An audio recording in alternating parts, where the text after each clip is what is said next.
croix me sera toujours chère. Elle est gloire et victoire pour moi. Et par elle, en la maison du Père, la couronne est offerte à ma foi. Et par elle, en la maison du Père, la couronne est offerte à ma foi.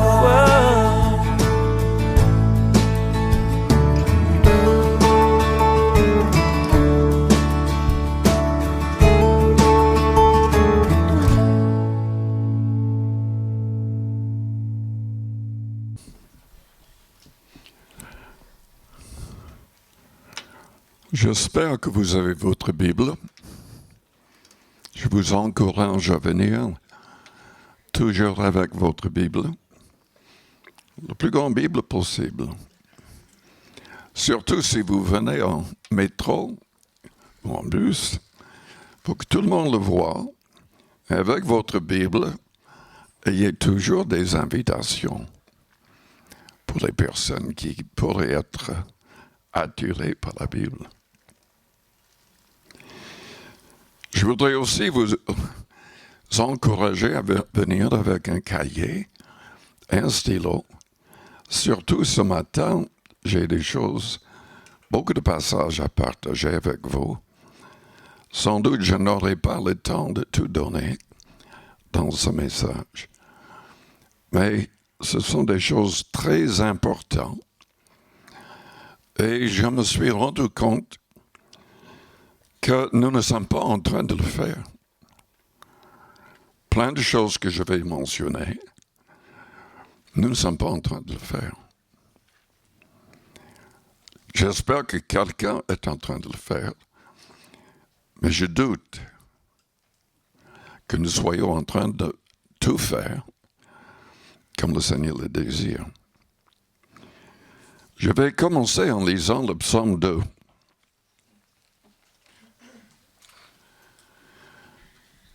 Parce que la Bible dit dans Hébreux 11, verset 6, que sans la foi, il est impossible de lui être agréable. Car celui qui s'approche de Dieu doit croire qu'il existe et qu'il est le rémunérateur de celui qui le cherche. Nous devons chercher Dieu.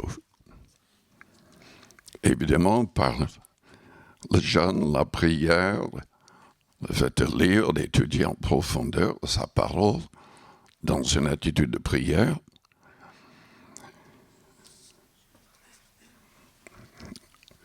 Mais il faudrait aussi fixer nos yeux sur notre Dieu et sur son Fils, qui est assis à sa droite dans les lieux célestes. Le Fils a dit, tout pouvoir m'a été donné. Quand il a envoyé ses apôtres pour chasser les démons, guérir les malades, il a souligné le fait que tout pouvoir lui avait été donné par le Père céleste. Et déjà, on voit cette puissance glorieuse manifestée par sa résurrection. Mais lisons. En fait, le deuxième psaume décrit notre monde actuel et beaucoup de gouvernements et de responsables de pays actuels. La situation devient de pire en pire parce que c'est comme ça. Dieu l'avait prophétisé. Dieu laisse agir pour que les méchants soient jugés et les justes soient récompensés. Pas forcément sur terre, parce que même on sera peut-être obligé de donner notre vie pour le nom de Jésus-Christ, mais nous serons récompensés pendant les âges de l'éternité. Et les autres, selon la Bible, seront dans un lieu de tourment pendant les âges de l'éternité. Pourquoi ce tumulte parmi les nations? Ces vaines pensées parmi les peuples? Pourquoi les rois de la terre se soulèvent-ils et les princes se liguent-ils avec eux contre l'Éternel et contre son roi? C'est vraiment prophétique de dire ça. Écrit 1000 ans avant la venue du Christ. Qu'est-ce que les gens du monde disent? De plus en plus, les gens prennent position publiquement contre le Christ et contre Dieu.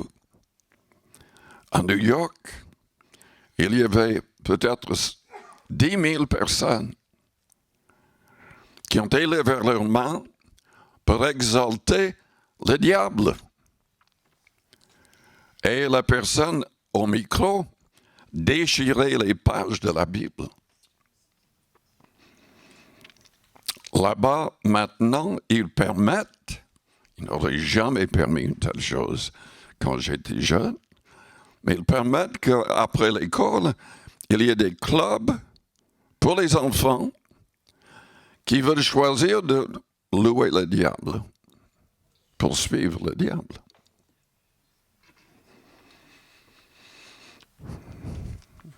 Et les gens, avec cette mentalité, disent, brisons leurs liens, les liens de Dieu. Délivrons-nous de leur chaîne. Mais la Bible dit, celui qui siège dans les cieux rit. Le Seigneur se moque d'eux. Puis il leur parle dans sa colère. Il les épouvante dans sa fureur. C'est moi qui ai oint mon roi sur Sion, ma montagne sainte. Je publierai le décret. L'Éternel m'a dit, tu es mon fils, je t'ai engendré aujourd'hui. C'est exactement ce qui a été cité dans le Nouveau Testament concernant la naissance de Jésus-Christ. Mais c'était prophétisé déjà 1000 ans en avance.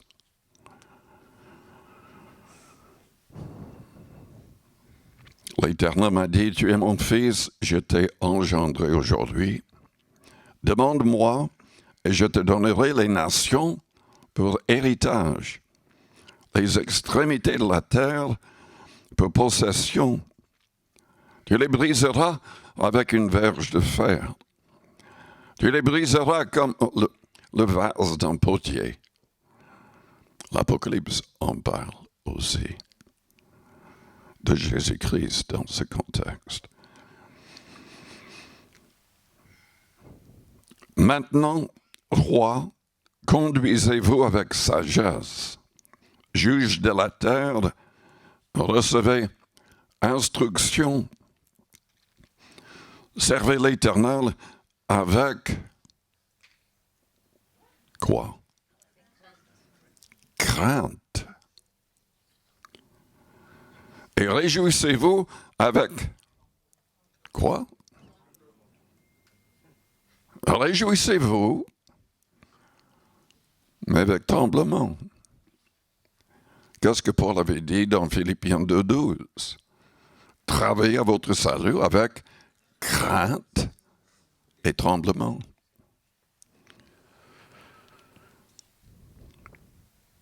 Embrassez le Fils de peur qu'il ne s'irrite et que vous ne périssiez dans votre voie. Jésus-Christ a dit aux Juifs qui critiquaient ses paroles et ses actions, ses miracles même, si vous ne croyez pas ce que je suis, vous mourrez dans vos péchés. Il a dit, je suis le chemin, la vérité et la vie. Nul ne vient au Père qu'à par moi. Et l'apôtre Pierre, que notre frère a lu tout à l'heure, souligne le fait qu'il n'y a que le nom de Jésus qui sauve, il n'y a que le Christ qui sauve. Et nous devons confesser qu'il est le Fils de Dieu. Il y a de fausses religions qui poussent leurs adeptes à dire que Dieu n'a pas de fils. Que Jésus n'est même pas mort sur la croix, qu'un autre a pris sa place.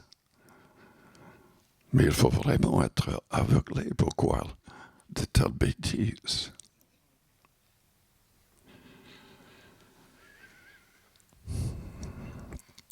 Jésus-Christ va revenir, il va juger ceux qui contestent et qui agissent contre ses commandements. Il va revenir selon 2 Thessaloniciens chapitre 1er dans une flamme de feu avec ses anges pour juger et pour récompenser ses fidèles. Embrassez le Fils de peur qui ne s'irrite et que vous ne périssiez dans votre voie, car sa colère est prompte à s'enflammer. Heureux tous ceux qui se confient en lui. Je voudrais souligner ce qui est marqué là au verset 4, celui qui siège dans les cieux rit. Dans le Nouveau Testament, dans Éphésiens chapitre 2,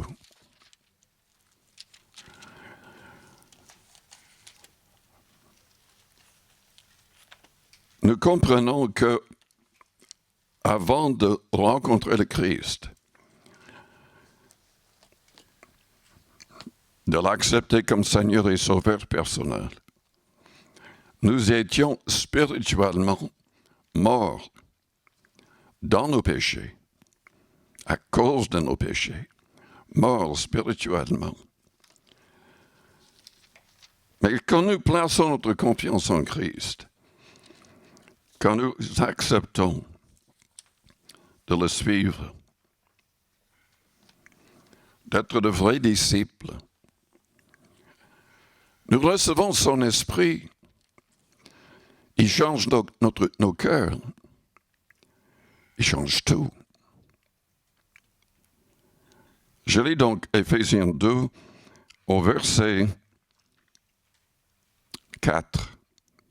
Dieu, qui est riche en miséricorde, à cause du grand amour dont il nous a aimés, nous qui étions morts par nos offenses, nous a rendus à la vie avec Christ.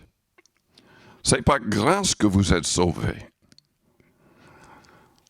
Qu'est-ce que signifie grâce? C'est ce qu'on ne mérite pas.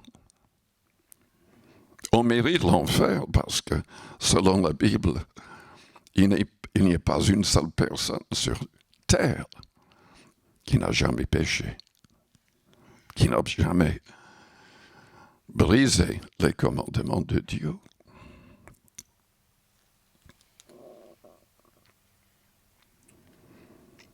Il nous a ressuscités ensemble. C'est-à-dire, il nous a choisis. Il a choisi de nous faire grâce pour toutes nos offenses. Et il agit en nous par sa parole et par son esprit. Il nous a ressuscités ensemble et nous a fait asseoir ensemble dans les lieux célestes en Jésus-Christ. Ce qui est très important, c'est que nous puissions entrer dans cette salle au ciel où il y a le trône, où Dieu est assis avec son Fils à sa droite. Dieu contre tout. Les gens peuvent se révolter contre lui, croire, et il permet qu'il fasse mal aux fidèles, parfois, même souvent dans l'histoire. Mais il rit parce qu'il peut les balayer quand il veut. S'ils ne veulent pas se convertir, Dieu voudrait que tous arrivent à la repentance. Mais les gens qui se moquent de Dieu, qui se moquent des croyants, enfin, Jésus-Christ va revenir en colère. Il ne va pas revenir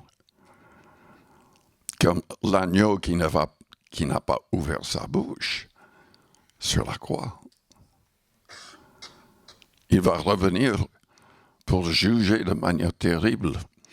Il y a des prophéties dans l'Ancien Testament qui démontrent que ses vêtements seront teints de sang, non pas de son propre sang.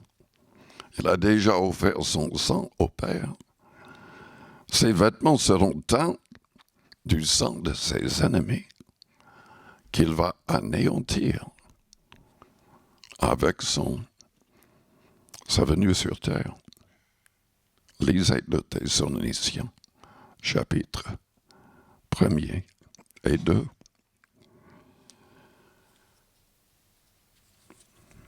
Ce qui est important, c'est qu'on se voit assis avec Dieu et le Christ, qui a tout pouvoir. Parce que comment prier avec foi sinon? Comment utiliser la parole de foi sinon? Nous devons tout faire avec foi. On ne doit pas douter. Celui qui doute ne recevra rien de la part du Seigneur, selon Jacques, chapitre 1er. Donc, c'est très important de fixer nos yeux sur Dieu qui est tout-puissant, sur le Fils qui a tout pouvoir et qui veut nous envoyer pour gagner des âmes.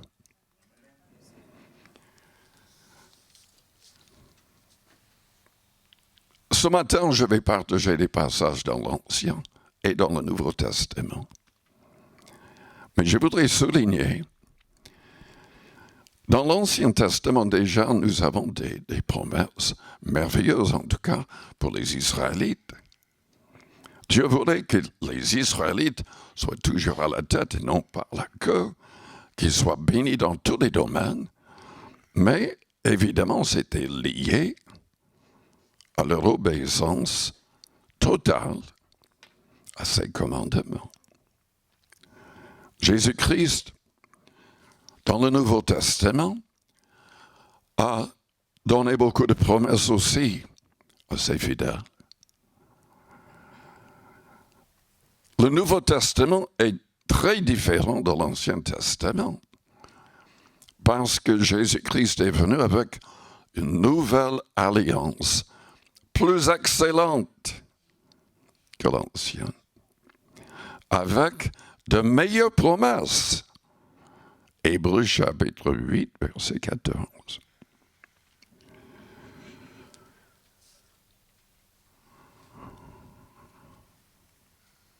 Les exigences du Christ sont peut-être plus poussées. Mais ce qu'il peut, c'est qu'il veut faire avec nous, au travers de nous, ces bénédictions vont se manifester sur terre et surtout pendant les âges de l'éternité. Si on ne doute point. Je pense à Paul.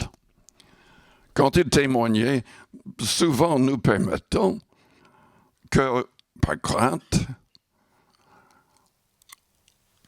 on ne témoigne pas toujours. Il y a des gens qui ne sont jamais allés pour évangéliser, ils auraient trop peur. Ils se disent, comme d'autres dans la Bible ont dit, mais je suis un enfant, je ne sais pas parler, etc., etc. Mais Dieu veut que nous soyons tous des gagnants d'âme. Et même si on lit Jean chapitre 15, on est en danger si on n'est pas un gagnant d'âme. Si on ne porte pas de fruits, nous pouvons être rejetés. C'est Jésus-Christ qui l'a dit. Et il a dit, si on demeurait en lui, si sa parole demeurait en nous au fond de nos cœurs, si on mettait vraiment en pratique sa parole, on porterait un peu de fruits. Beaucoup de fruits. Il parlait du fait de gagner les âmes. Dans Proverbe 11, verset 30, la Bible dit quoi? Le sage s'empare des âmes. Le fruit du juste est un arbre de vie. Le sage s'empare des âmes. Qu'est-ce que ça veut dire, s'empare? Il faut vraiment utiliser notre autorité en Christ pour gagner des âmes. Et nous avons la puissance du Saint-Esprit si nous avons vraiment cherché le Seigneur pour recevoir. Il avait dit à ses disciples, vous recevrez une puissance, le Saint-Esprit survenant sur vous, et vous serez mes témoins dans le monde entier. Et ce n'était pas quelques personnes qui ont reçu. Ceux qui sont montés dans la chambre haute ont tous, même avec Marie, sa mère, avec les femmes, tous, toutes, ont parlé en langue. Ils étaient tous baptisés du Saint-Esprit. Et Pierre, dans Acte 2, a dit que c'était pour toutes les générations, pour tout le monde. Il y a beaucoup de gens, beaucoup d'églises qui se trompent en disant que c'était uniquement pour les disciples. Mais nous avons, selon l'histoire, d'autres preuves. Il y a fait toutes sortes de miracles pendant des siècles. Il est vrai que pendant un certain temps, parce qu'ils interdisaient la Bible, parce qu'ils avaient changé la Bible, il n'y avait pas beaucoup de gens qui sont restés fidèles. Pas beaucoup qui connaissaient même la vérité. Et il n'y avait pas beaucoup qui parlaient la langue, qui avaient l'esprit vraiment. Mais aujourd'hui, il y a de plus en plus. Il y a, selon ce qu'on m'a dit, 700 millions de charismatiques ou de pentecôtistes qui parlent en langue. Peut-être beaucoup plus, mais c'est la volonté de Dieu que tous les croyants soient remplis de l'Esprit et conduits par l'Esprit. Mais nous devons être saints et rester saints. Dieu dit, soyez saints, car je suis saint. Nous ne pouvons pas recevoir ces bénédictions, sinon nous ne pouvons pas gagner beaucoup d'âmes. Sinon, nous devons offrir un culte raisonnable. Romains 12. J'en ai parlé dans un autre message. Nous devons lui offrir nos corps comme un sacrifice vivant et saint. Et nous devons refuser d'être conformés par le siècle présent. Nous devons être différents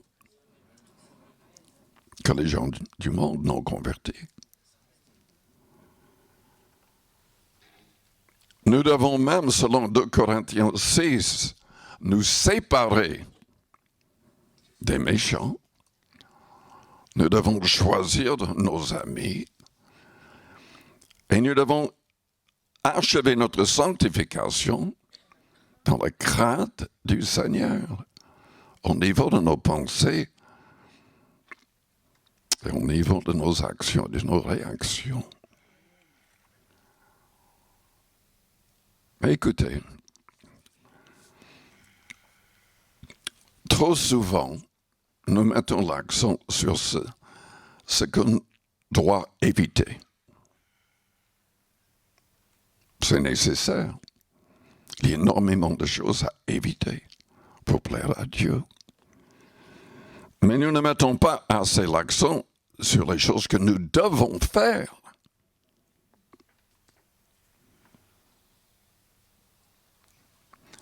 Nous devons pardonner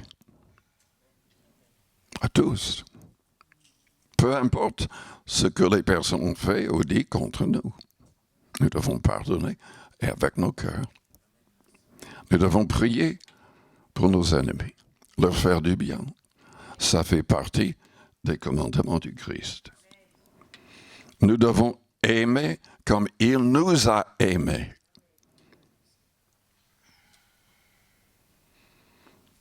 Nous devons aimer les pauvres.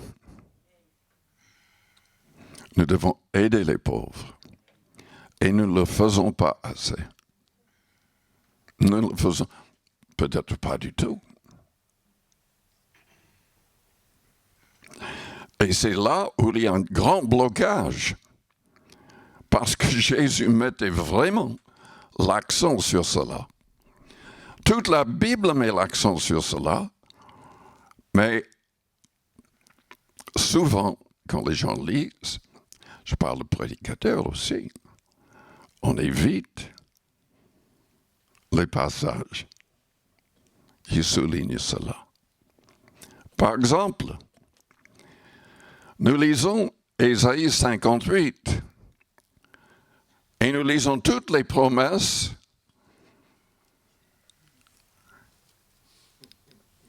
disant, mais ces promesses sont pour ceux qui jeûnent. C'est faux.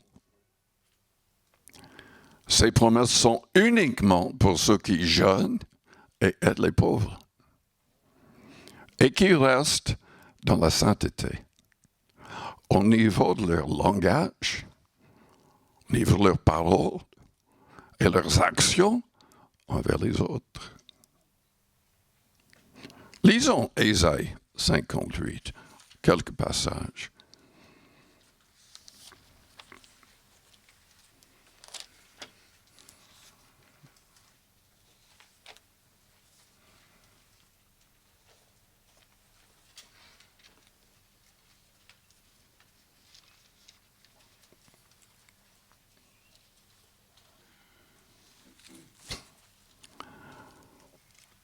Et le chapitre 58, Dieu dit, mais tous les jours, ils me cherchent, etc., etc.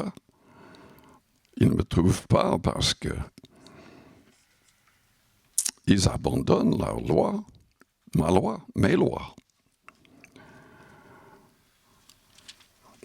Ils jeûnaient, mais le jour de leur jeûne, ils parlaient mal des autres,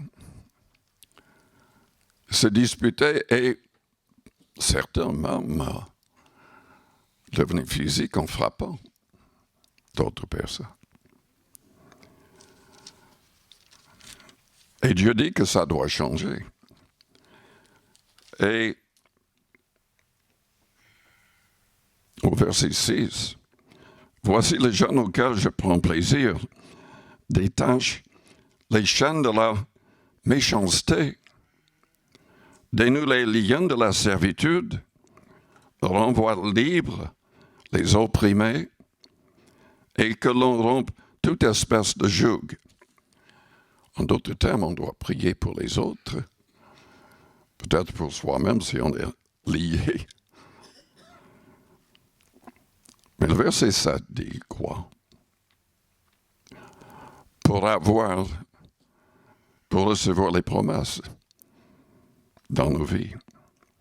Partage ton pain avec celui qui a faim. En fait, il y a des églises et beaucoup de croyants. Il y avait beaucoup de juifs qui le faisaient, qui le font toujours. Quand ils jeûnent, l'argent qu'ils ont épargné en ne pas mangeant, il est donné aux pauvres ou il donnait la nourriture aux pauvres. Aux gens vraiment dans le besoin. On ne donne rien à des gens qui ne veulent pas travailler. C'est clair dans le Nouveau Testament. Fais entrer dans ta maison les malheureux sans asile. Si tu vois un homme nu, couvre-le. Et ne te détourne pas de ton semblable. Jésus a parlé de cela dans la parabole du bon Samaritain. Alors, ta lumière poindra comme l'aurore. Ta guérison germera promptement. Ta justice marchera devant toi, et la gloire de l'Éternel t'accompagnera. Alors tu appelleras, et l'Éternel répondra. Tu crieras et diras, me voici. Donc ce n'est pas assez de jeûner. Vous gaspillez votre temps en jeûnant, si vous ne faites pas le reste. Si tu éloignes du milieu de toi le joug, les gestes menaçants et des discours injurieux, si tu donnes ta propre subsistance à celui qui a faim, si tu rassasies l'âme indigente, ta lumière se lèvera sur l'obscurité. Et tes ténèbres seront comme le midi. L'Éternel sera toujours ton guide. Il rassasiera ton âme dans les lieux arides. Il redonnera de la vigueur à tes membres. Tu seras comme un jardin arrosé, comme une source dont les eaux ne tarissent pas. Les tiens rebâtiront sur d'anciennes ruines. Tu relèveras des fondements antiques. On t'appellera réparateur des brèches. Dans Proverbe,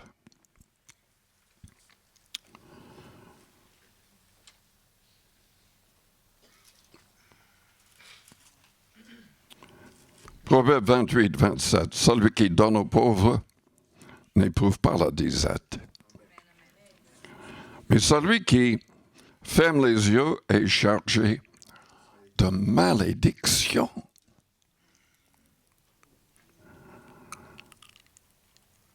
On se demande pourquoi certaines personnes ont toutes sortes de problèmes, bien qu'étant croyants.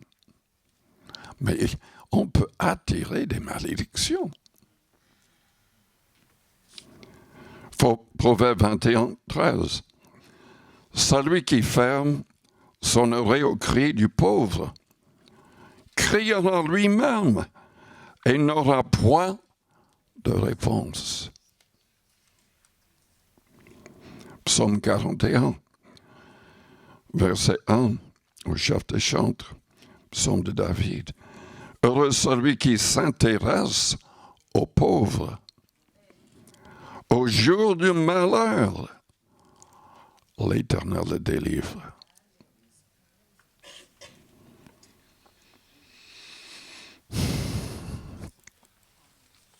Corneille et toute sa maison, dans Actes 10 et 11, ont été visités par un ange.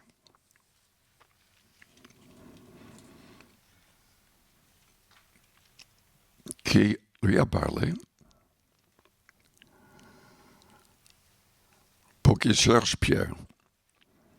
Pierre a reçu 2 visions et le Saint-Esprit lui a parlé pour qu'il accepte d'aller avec eux. Parce que les Juifs, jusqu'alors, les disciples ne comprenaient pas. Ils avaient l'esprit et les idées juives qui ne se mélangeaient pas avec les non-juifs,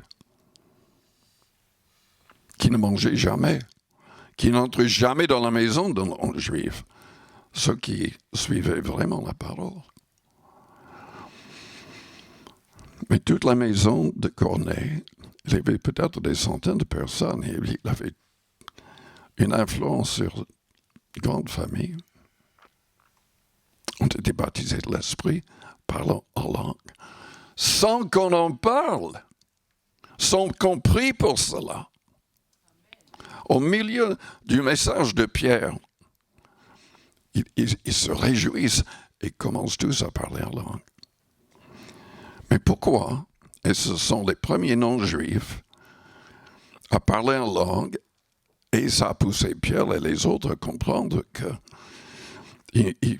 c'était uniquement nécessaire de suivre le Christ et non pas le judaïsme pour être sauvé.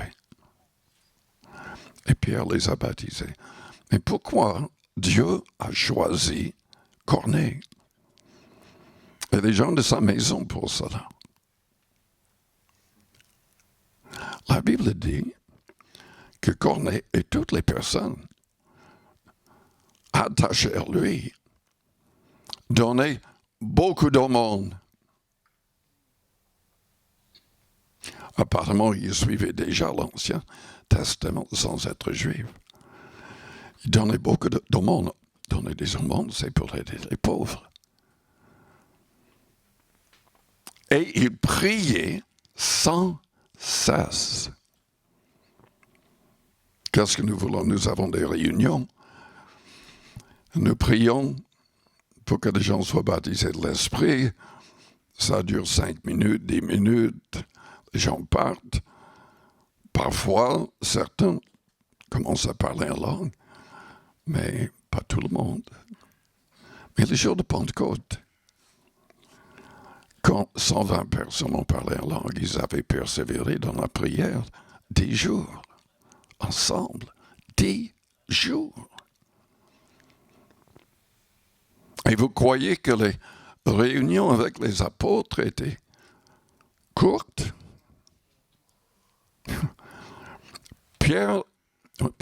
Paul, dans les Actes, prêchait jusqu'à minuit.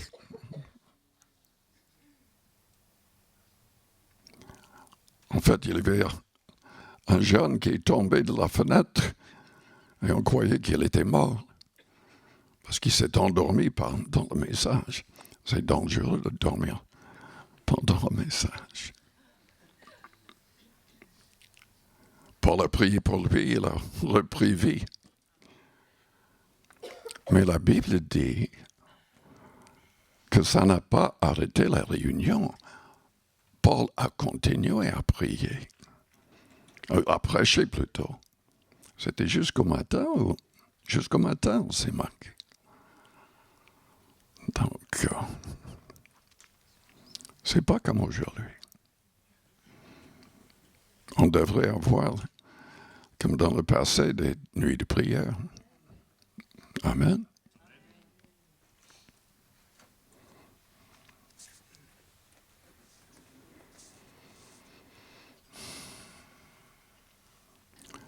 Quand on est jeune, il faut donner pour aider les pauvres. En fait, la vaste majorité des bénédictions mentionnées dans la Bible sont liées au fait de donner aux pauvres et pour soutenir les ministères et l'évangélisation du monde.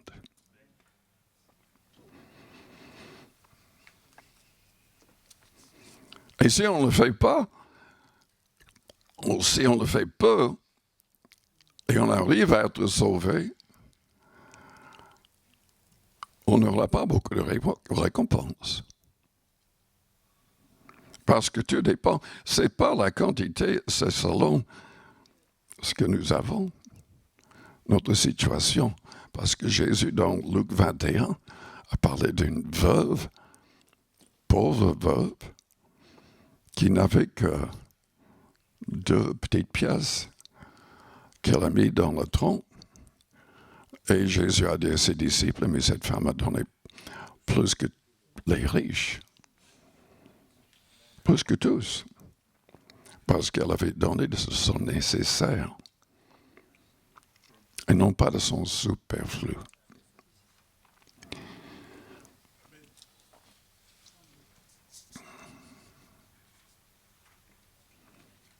Dans 2 Corinthiens, chapitre 9,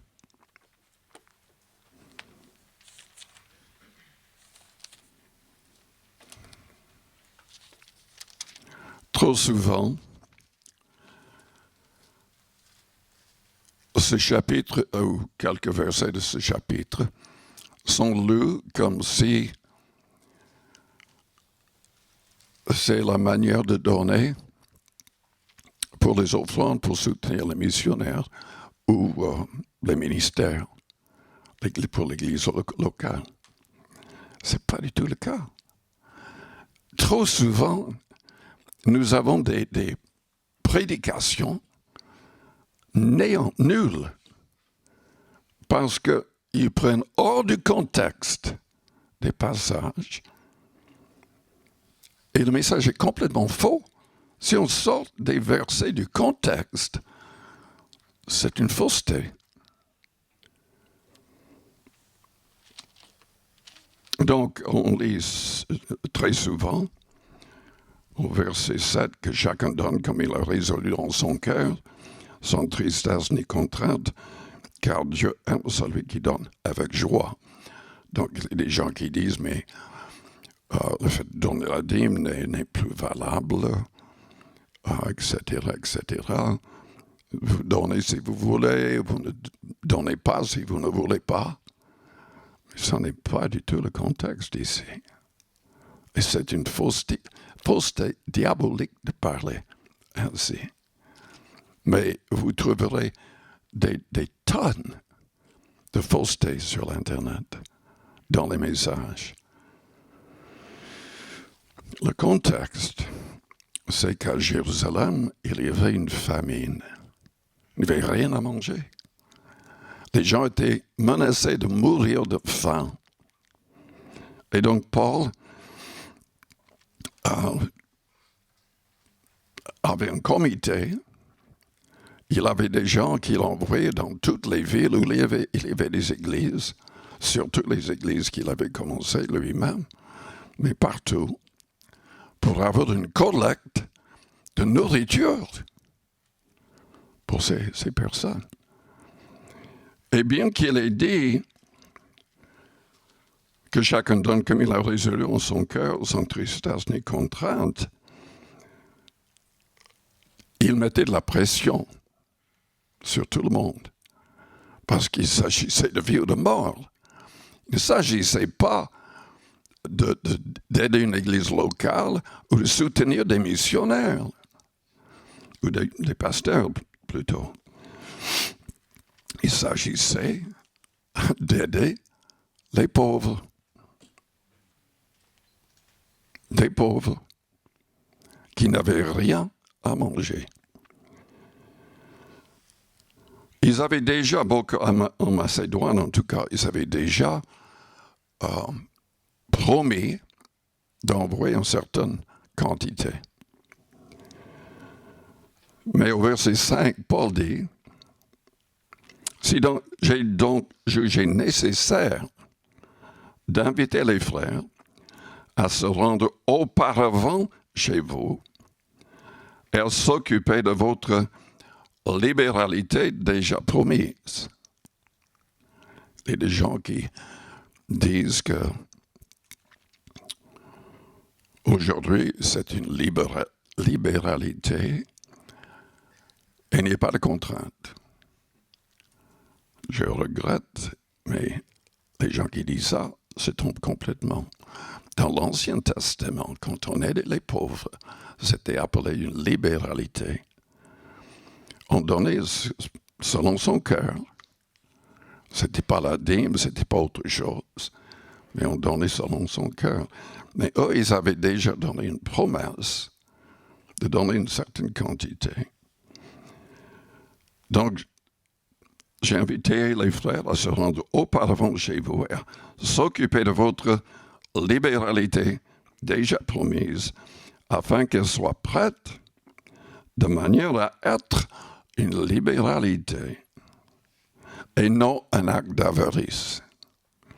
En fait, il utilisait le mot libéralité dans le sens... Quel sens? Est-ce que vous comprenez?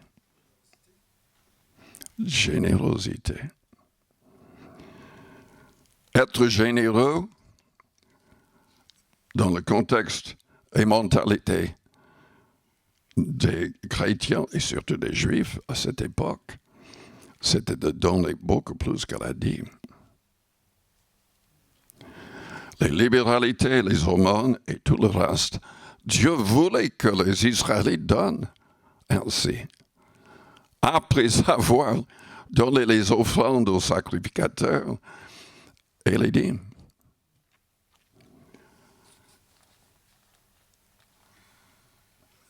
Et qu'est-ce que Dieu va faire si on donne ainsi? Au verset 8, c'est vrai que Dieu aime celui qui donne avec joie. Il ne voulait, quand il y avait la construction du tabernacle, et plus tard du temple, tout cela était en plus que les dîmes. Les dîmes et les offrandes étaient pour les sacrificateurs, qui n'avaient pas le droit de travailler, qui n'avaient pas le droit de posséder des terrains, et ils devaient s'occuper à 100% des choses de Dieu. Ils dépendaient exclusivement sur ce que le peuple donnait. Et Dieu ne voulait même pas que les gens donnent quoi que ce soit pour le tabernacle ou le temple si ce n'était pas de bon cœur. Donc en fait, les choses ont changé parce qu'on donne au Christ maintenant, selon ce qu'il avait dit. Mais on voit dans Hébreux 7, verset 8, qu'aujourd'hui, c'est le Christ qui reçoit la dîme. La dîme n'est pas caduque, le fait de donner 10%. Mais dans l'Ancien Testament, il donnait plus que 10%.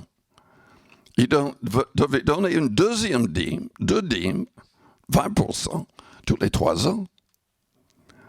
Et Dieu voulait qu'il fasse des aumônes pour les pauvres, en plus. Mais, ici, Paul dit, au verset 8, Dieu peut vous combler de toutes sortes de grâces, afin que possédant toujours en toutes choses de quoi satisfaire à tous vos besoins, vous ayez encore en abondance pour toute bonne œuvre, c'est-à-dire que vous ayez encore de l'argent pour soutenir toute bonne œuvre.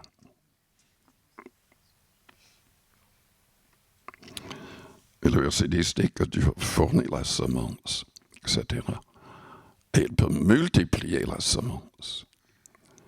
Et il augmentera les fruits de votre justice. Vous serez enrichis à tous égards pour tout espace de libéralité, qui par moyen feront offrir à Dieu des actions de grâce. Que le secours de cette assistance, non seulement pourvoit aux besoins des saints, mais il est encore une source abondante de nombreuses actions de grâce envers Dieu.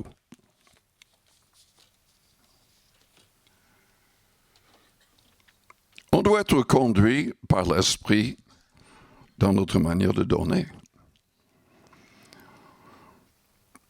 Mais on doit aussi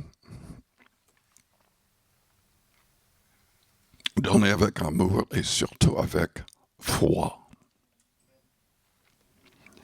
Qu'est-ce que le Christ a dit? Luc, chapitre 6, verset 38, donnez. Et il vous sera donné. On versera dans votre sang une bonne mesure serrée, secouée et qui déborde.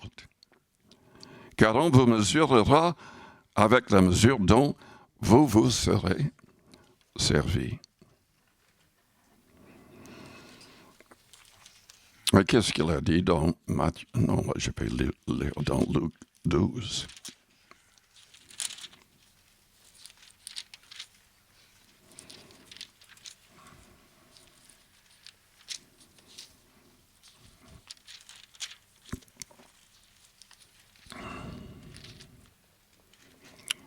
Déjà, peut-être que je devrais mentionner Luc 11, qui est souvent mal compris à utiliser pour dire que la dîme n'est pas valable. Au verset 41, Luc 11. Donnez plutôt en aumône. Donc, donnez pour soutenir les pauvres. Pas uniquement la dîme. Donnez plutôt en aumône ce qui est dedans, et voici toutes choses seront pures pour vous. C'est un peu difficile à comprendre, les traductions de ce passage, mais malheur à vous, pharisiens, parce que vous payez la dîme de la menthe, de la rue et de toutes les herbes. Ils donnent 10% de tout dans leur jardin. Et que vous négligez la justice et l'amour de Dieu. C'est là ce qu'il fallait pratiquer sans omettre les autres choses. Le Seigneur voulait qu'il continue à donner la dîme, mais qu'il aide les pauvres aussi. Et pratiquer la justice, selon Matthieu 6, c'est le fait d'aider les pauvres, mais de le faire en secret le plus possible.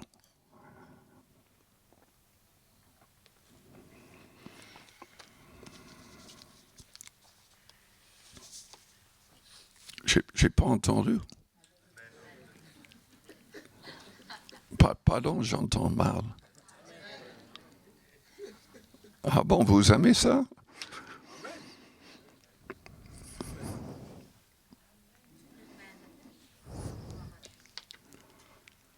Est-ce qu'on le fait assez? Est-ce qu'on le fait?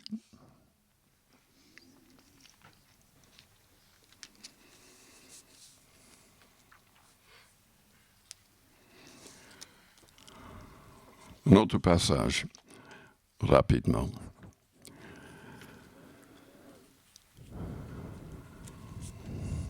Vous voulez être béni, vraiment béni? Qu'est-ce que le Seigneur a dit?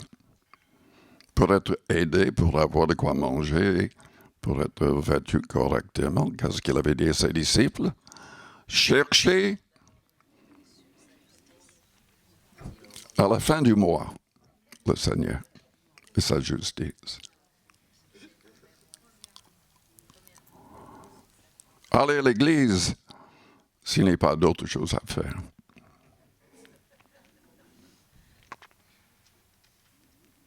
Évangéliser s'il ne pleut pas. Cherchez premièrement le royaume de Dieu et sa justice, et toutes ces choses, nos besoins, seront donnés par-dessus. Proverbe 3, verset 9. Honore l'Éternel avec tes biens et avec les prémices de tout ton revenu. Alors tes greniers seront remplis d'abondance et tes cuves regorgeront de mou. Dans Ézéchiel, chapitre 44, verset 30. Dieu parlait aux Israélites. Les prémices de tous les fruits et toutes les offrandes que vous présenterez par élévation appartiendront au sacrificateur. Vous donnerez au sacrificateur les prémices de votre pâte, afin que la bénédiction repose sur votre maison. Lisons dans Corinthiens 9, verset 13.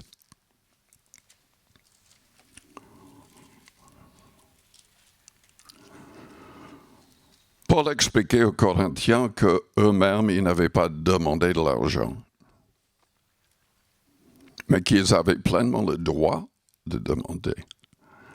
Dans certains endroits, parce que les gens ne voulaient pas travailler, étaient paresseux, ou avaient des idées un peu bizarres, et il travaillait lui-même en faisant des tentes. Il soutenait les collègues qui étaient avec lui-même. Mais à d'autres moments, il dépendait à 100% des dons qu'il recevait des églises. Et il a dit au verset 13, « Ne savez-vous pas que ceux qui remplissent les fonctions sacrées sont nourris par le temple? »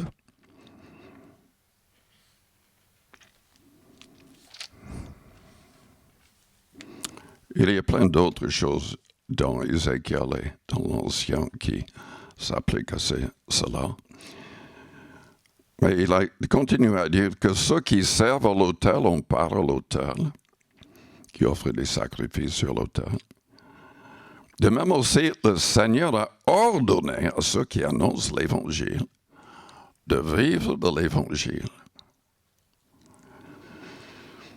Paul savait qu'il devait vivre de l'Évangile, mais comme j'ai déjà expliqué, pour différentes raisons, il y avait des moments où il travaillait plutôt que de dépendre des gens comme ça. Je peux vous dire que quand j'ai commencé dans le ministère, enfin j'étais déjà dans le ministère, mais on m'a demandé que je sois pasteur d'une certaine église au Michigan, aux États-Unis. Et les diacres dans cette église voulaient me donner un salaire. J'ai refusé. J'ai dit non. Je ne vais pas recevoir un salaire avant que vous mettiez l'église en état. On a besoin d'un parking. Et j'ai expliqué toutes les choses. J'étais jeune et je leur ai dit que j'étais scandalisé par leur manière d'avoir agi avec cette église-là. Parce que c'était horrible, honnêtement. Ils avaient mis des sièges de théâtre, mais tout était vieux. C'était rose derrière, comme on avait l'impression que les chats avaient griffé. Ce qui était en tissu était déchiré. Les murs étaient en verre clair, mais fissuré. Le sous-sol de l'église, du bâtiment, il y avait des fuites, il y avait toutes sortes de problèmes. J'ai dit, mais je ne vais pas accepter un salaire. Je vais travailler. Et vous allez m'aider à mettre ce bâtiment en état. Et j'ai fixé, parce que l'extérieur était horrible aussi, il fallait peindre. Et j'ai demandé à ce qu'ils viennent m'aider certains jours, les soirs, mais personne n'est venu. Ça m'a mis en colère. Et j'ai travaillé toute une nuit, j'ai tout peint moi-même. Mon beau-père m'a donné la peinture gratuitement et je l'ai fait. Ils étaient étonnés que tout était fait. Ensuite, ils voulaient m'empêcher d'inviter un évangéliste. Et ils ont dit, mais nous n'avons jamais eu d'évangéliste, on n'a pas assez d'argent pour payer un évangéliste pour une semaine de mission, etc., etc.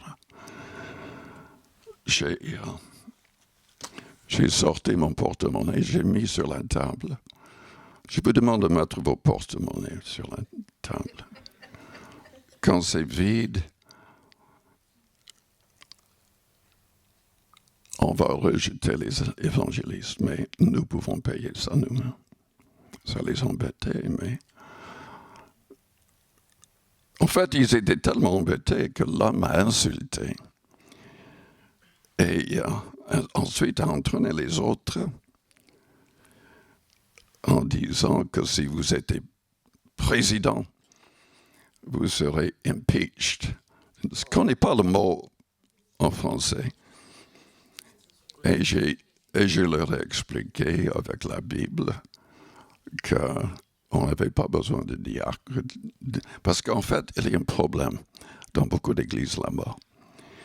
Les diacres deviennent l'autorité dans beaucoup d'églises. Et donc, les pasteurs sont des mercenaires, on dit. Ils sont payés, quoi.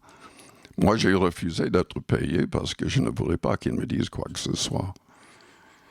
Et en quelques mois, l'Église a quadruplé le nombre de personnes qui venaient, quoi. Et quand il m'a insulté, j'ai expliqué calmement avec la Bible que pourquoi les choses n'allaient pas correctement bibliquement. Et je suis sorti, je suis parti. On me téléphone en disant, mais je ne vais pas mentionner son nom, mais cette personne était à l'hôpital dans la partie asile. Il a complètement perdu l'esprit, quoi. Celui qui m'avait insulté. Et la semaine après, j'étais réveillé dans la nuit pour prendre un verre d'eau. Je regarde par la fenêtre et je vois dans la distance un feu. Et j'ai réveillé ma femme, j'ai dit, viens avec moi, je crois que je sais ce qui brûle. Et en fait, c'était la maison d'un autre diacre qui avait mal parlé. Et ils ont perdu la maison, tous leurs biens. Ils étaient dehors dans leur pyjama. Je peux vous dire que j'ai prié pour la personne à l'hôpital, le Seigneur l'a guéri. Et on a aidé l'un l'autre. Enfin, ils m'ont respecté en tout cas après ça. Mais il y a des moments, il y a des situations où même si on peut vivre des offrandes de l'Église, c'est préférable de ne pas le faire.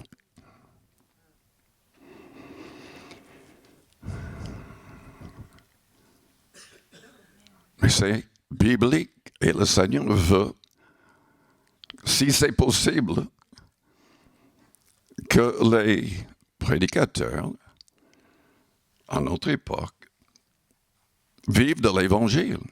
Il avait en tête qu'ils soient soutenus plus ou moins de la même manière que les sacrificateurs étaient soutenus. Mais il n'y a plus d'offrande. Il n'y a plus de sacrifice de Jésus. Et c'est Jésus qui voulait que les gens vivent de l'Évangile. Et les apôtres comprenaient cela. Mais il y a parfois, comme dans le cas de Paul, des raisons de ne pas le faire. Moi, je soutiens des missionnaires. On soutient des missionnaires depuis qu'on est dans le ministère. On était obligé de donner une partie de la dîme aux États-Unis, au centre des ADD, Assemblée de Dieu. Mais on pouvait choisir différents missionnaires à soutenir si on voulait. On a toujours fait ça. C'est important, mais je crois qu'on n'aide pas assez les pauvres. On n'a pas besoin de le faire au nom de l'Église, mais individuellement, on peut le faire. Il faut légalement une autre association pour aider les pauvres en France. Une Église ne peut pas, avec des chèques dans la comptabilité de l'Église, aider quelqu'un qui en a besoin, mais chaque personne individuellement peut aider un pauvre. Et il y a des associations qu'on peut former pour aider les pauvres. Je crois qu'on doit le faire. Amen. C'est la volonté de Dieu. Et si nous voulons que la bénédiction repose sur nos maisons, je vais m'arrêter là, j'étais trop long. Comme Paul, oui. Père Céleste, je te loue, je te bénis. Je prie pour toutes les personnes qui ne sont pas encore pleinement à toi, pleinement délivrées du pouvoir du péché. Je prie pour les personnes qui doivent encore se faire baptiser d'eau par immersion totale. Pour toutes les personnes qui luttent contre une habitude mauvaise. Seigneur, sauve et délivre toutes ces personnes. Et que tous ici ce matin puissent revoir leurs actions. Tu veux que nous soyons actifs pour gagner des âmes, pour soutenir l'évangélisation du monde et pour aider les vrais pauvres. Seigneur, pardonne-nous nos manquements. Aide-nous à être plus que vainqueurs. Que l'argent ne soit pas notre Dieu, mais que nous puissions croire qu'en donnant, tu vas nous bénir. Pour que nous ayons encore de quoi donner aux autres dans le besoin.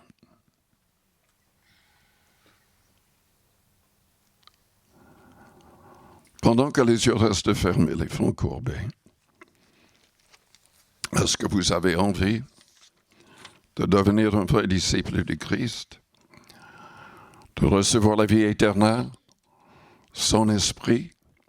Est-ce que vous êtes prêts à payer le prix en abandonnant le péché, en changeant votre vie? Si vous êtes prêts, vous avez besoin de prière pendant que les yeux restent fermés. Faites-moi signe.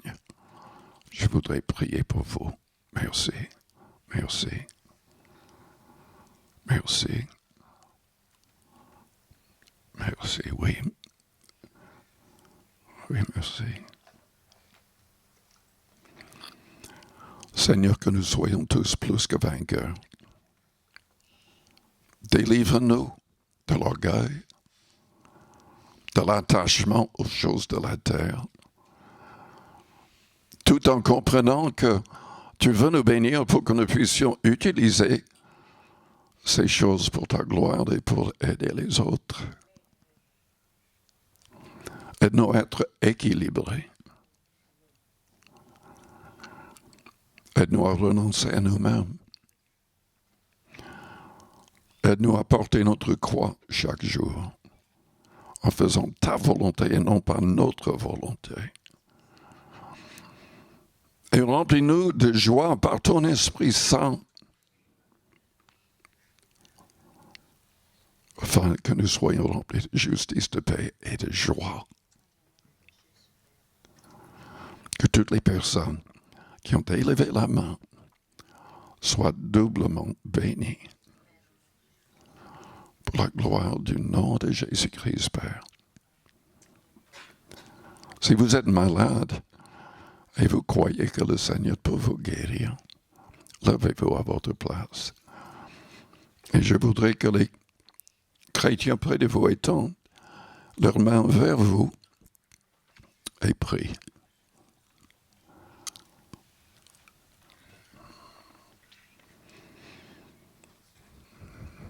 Élevons nos voix ensemble et prions pour les personnes que vous voyez à côté. Père Céleste, tu les vois. Tu connais les faiblesses, les problèmes. Que toutes ces personnes soient entièrement guéries. Entièrement guéries. Nous ne voulons pas donner la gloire aux gens de la terre, nous voulons te donner la gloire. Nous voulons que tu sois notre grand médecin. Que tu sois glorifié. Que tu sois glorifié. Seigneur, qu'il n'y ait point de malade au milieu de nous. Pour la gloire du nom de Jésus-Christ. Alléluia. Alléluia. Amen.